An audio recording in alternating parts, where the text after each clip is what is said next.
Stepping into the world of currencies, we focus on the Lebanese pound, which is in deep trouble. This isn't just financial talk. It's a real look at how currency shifts can lead to deep poverty. The video explores global examples, from China's strategic pegging to Argentina's cautionary tale, revealing the risks of fixed exchange rates and details of weak economies. It's not just about money, it directly impacts a country's economy.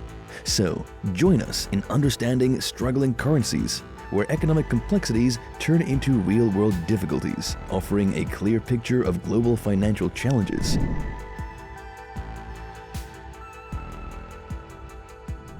Have you ever wondered about the value of a dollar? It's not just some abstract idea. You can actually buy things with it, and it even gets you other currencies.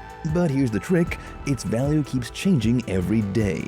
Imagine trying to keep your money at a constant price all times. As it turns out, governments can do this magic trick. They call it pegging a currency to another. Take the Balboa, for instance. It's pegged to the US dollar. Now let's dive into the world of currencies, starting with China. In the period spanning from 1994 to 2005, China executed a noteworthy strategy, maintaining its exchange rate at a fixed value of approximately 8.28 yuan for every dollar. This approach can be likened to affixing a price tag to one's currency. The motivation behind this tactic was to render Chinese products remarkably inexpensive, thereby catapulting the nation into a manufacturing powerhouse. Contemplate your surroundings. The prevalence of items adorned with a Made in China label is a testament to the efficacy of this approach. However, a troubled scenario unfolds, and China is in deep trouble. The US isn't too happy, accusing China of manipulating its currency since 2019. They're worried it makes them rely too much on China, like a tricky relationship. You enjoy cheap iPhones, but don't want to be too dependent. Surprisingly, other countries feel the same way. China's big plan involves printing a lot of money and buying foreign stuff, especially US debt. It's like a financial trick, keeping their money cheap while indirectly supporting the US economy. It has benefits, but it's not simple, causing global tensions and debates about fairness. Looking at the bigger picture, this currency fluctuation affects more than just exchange rates. It shapes economies, impacts global trade, and sparks political discussions. So, is China's currency strategy brilliant or risky? As we unravel these money mysteries, one thing's for sure, currencies are more than just numbers on paper. And, by the way, did you hear about the Lebanese pound and the concerning budget news? Since the year 2000, China has significantly increased its money supply, not 3, not 5, but a whopping 15 times. For context, during the same period, the USA has increased its dollar supply by about 4 times. This substantial surge in money supply has led Chinese banks to maintain substantial reserves of yuan, effectively reducing its circulation and diminishing potential profits for these banks. This system is particularly effective in environments with close government-business ties and outright state-owned banks. Before we continue discussing currencies, don't forget to hit the subscribe button. Now, the key question arises. Why did China adopt this approach? The primary benefits include stability and confidence in their exchange rate, and a significant boost in exports. It is crucial not to underestimate the importance of investor confidence, as it can make or break thriving ports and turn them into desolate landscapes. Shifting our focus to the present day, let's explore who else is engaging in the practice of currency pegs. Typically, smaller nations seeking integration into more extensive markets opt for currency pegs. Examples include Swaziland and Lesotho pegging to the South African rand, and Bulgaria and Bosnia tying their fate to the euro. Additionally, numerous small islands prefer pegging to the US dollar.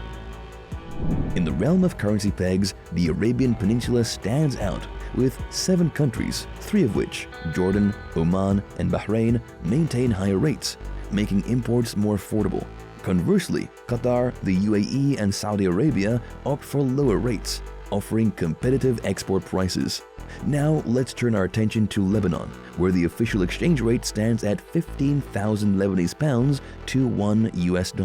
This seemingly high valuation has led to a thriving black market, where $1 could fetch an exorbitant 100,000 Lebanese pounds. Unfortunately, Lebanon faces a multitude of challenges, including economic turmoil, political impasse, and the tragic Beirut explosion. This makes Lebanon among the weak currencies of the world. The resultant currency freefall has triggered a rush to abandon the Lebanese pound, causing widespread economic distress. Consequently, it has also taken the country into extreme poverty. Despite hopes for a currency peg to rescue the Lebanese pound, the grim reality persists, with 90% of the population still receiving their salaries in pounds, equating to a meager $300 in the current black market exchange rate. Consider now a scenario where the strategy shifts from undervaluation to pegging the currency at the same level as the dollar. A glimpse into Argentina's experience provides a cautionary tale, revealing that such a strategy may not yield positive outcomes. But before we move on, don't forget to hit the subscribe button. So, let's transport ourselves to the 1990s in Argentina, during President Carlos Menem's tenure. In this era, a pivotal decision was made to establish a currency board, ensuring the stability of the freshly minted peso at a fixed rate of $1. The motivation behind this move was twofold. Firstly, President Carlos aimed to elevate Argentina's global standing by dismantling trade and financial barriers. As part of this vision, the currency board was instituted to allay the concerns of foreign investors regarding potential fluctuations in the peso's value. However, the story takes an unexpected turn. Consider Argentina's tumultuous journey with inflation, a roller coaster of highs and lows until it skyrocketed in the late 80s, reaching an alarming average of 2,600% in 1989 and 1990. This economic turmoil brought the banking sector to the brink of collapse. Consequently, the convertibility plan was implemented in 1991, pegging 1 peso to $1. The outcome? Inflation remained relatively low, averaging 4.6% from 1992 to 1998. So far so good. Yet challenges emerged. Sustained by investor confidence, the government engaged in lavish spending despite having low government debt. Surprisingly, multiple financial arrangements with the International Monetary Fund (IMF) were established, emphasizing the government's confidence. Simultaneously, the rising value of the US dollar exerted pressure on Argentina, making its exports more expensive, a clear signal of it being in deep trouble. A critical flaw in the plan was revealed regarding maintaining the currency peg. While international standards demand substantial reserves to uphold a fixed exchange rate, Argentina opted for a risky approach, requiring the central bank to hold only 66.6% of the peso supply in dollar reserves. This decision exposed the country to potential insufficiencies in the event of mass conversion of pesos to dollars, undermining investor confidence. The subsequent wave of speculation hit the country, with apprehensions about the imminent collapse of the peso. This anxiety coincided with other currency crises globally, including Mexico in '94, Asia in '97, Russia in '98, and Brazil in '99. Amidst changes in government, persistent structural issues, and a shift from stagnation to recession, international investors withdrew a staggering $20 billion in 2001 alone. Despite the government's attempts at mitigation, such as increased taxes and adjustments to financial transaction levies, the outflow of funds persisted. Businesses fled, unemployment soared, and in a drastic move, the government froze bank accounts in 2001. The ultimate blow came with Argentina's acknowledgement that it could not meet its $94 billion debt obligations, leading to the second largest default in history. Next up, let's discuss some potential career plans. Have you ever wondered about the significant chunk of your time you dedicate to your career?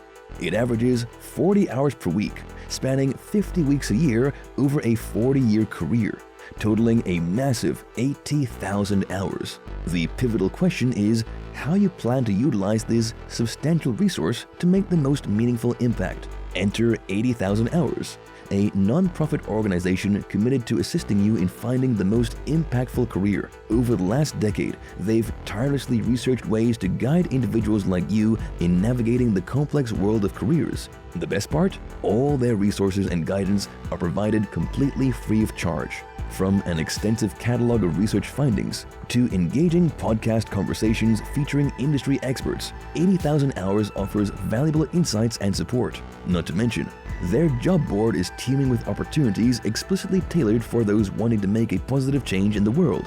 If you find yourself in a position where you're eager to contribute to the greater good but uncertain about the path to take, 80,000 Hours is here to help.